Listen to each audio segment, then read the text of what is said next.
Hello বন্ধুরা, কেমন আছো সবাই? আমি আজকে আপনাদের দেখাবো এক জিমেল থেকে আরেক জিমেলে গেম আইডি কিভাবে ট্রান্সফার করবা।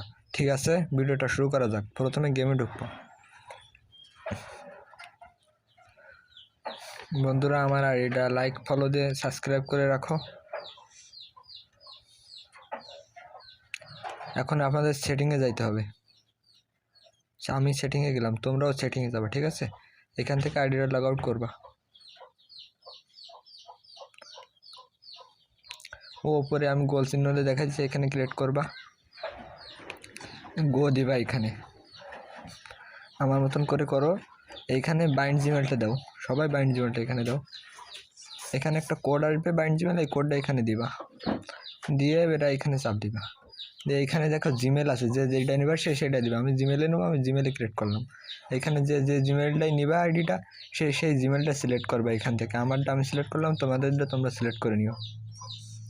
দেখো বন্ধুরা, আমাদের আইডি ট্রান্সফার করা হয়ে গেছে। ধন্যবাদ। হ্যালো বন্ধুরা, আমার এই ভিডিওটায় যদি আপনার একটু উপকার হয়ে থাকে তাহলে আমার ইউটিউব চ্যানেলটারে লাইক সাবস্ক্রাইব করে রাখেন, যাতে আমি নতুন নতুন ভিডিও ছাড়ার সঙ্গে প্রথমে আপনার কাছে ভিডিওটি চলে যায়।